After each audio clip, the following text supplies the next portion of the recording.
Et à 9h08 sur Europe 1, on découvre le top 3 des audiences d'hier soir. Et TF1 est leader, le film Clo-Clo, retraçant la carrière de Claude François, a réuni 3 100 000 téléspectateurs, soit 18% de part d'audience. Deuxième, France 3, avec de nouveaux épisodes de la série italienne Commissaire Montalbano, qui fonctionne très bien, 2 400 000 téléspectateurs et 12% du public. France 3 est donc devant France 2 à la troisième place, avec 100% Cachemire, une comédie emmenée par Valérie Lemercier et Gilles Lelouch. 2 300 000 personnes étaient devant France 2 hier soir. La chaîne du service public enregistre 11% de part de marché. Et puis M6 est quatrième avec un nouveau numéro de Capital consacré aux saveurs de l'été.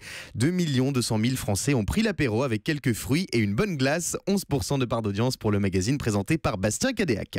Allez, on passe aux chiffres du week-end avec vous, Paul-Henri Alain, et on commence avec samedi soir. Samedi numéro 1, c'est TF1 avec The Voice Kids. Le programme présenté par Nikos revenait pour sa 4e saison et a terrassé la concurrence avec 3,8 millions de téléspectateurs, soit 23,7% de part de marché. C'est légèrement mieux que le lancement de la saison précédente. Fort Boyard sur France 2 perd donc son leadership et ne se retrouve que deuxième avec 2,5 millions de fidèles. C'est mieux que la semaine dernière car rappelez-vous, à cause des championnats du monde d'athlétisme, Fort Boyard n'avait réuni que 2 millions de téléspectateurs. France 3 qui proposait des rediffusions de sa série Commissaire Magellan est juste derrière avec 2,3 millions de téléspectateurs pour le premier épisode de la soirée. TF1 qui retrouve donc sa place de leader le samedi soir. On rappelle que toute une partie de l'été, la première chaîne d'Europe a été battue par Fort Boyard. Et là, grâce à The Voice Kids et la puissance de cette émission, TF1 retrouve donc sa première place. On passe aux chiffres de vendredi soir, Paul-Henri. Vendredi, c'est TF1 toujours avec Joséphine Ange Gardien qui s'est placée en tête avec 2,7 millions de fans de Mimi Mati, soit 15,3% de part de marché, un chiffre en baisse par rapport aux 2 dernières semaines. En deuxième position, on retrouve M6 avec sa série Rosewood. La suite de la saison 2 inédite a rassemblé 2,1 millions de téléspectateurs.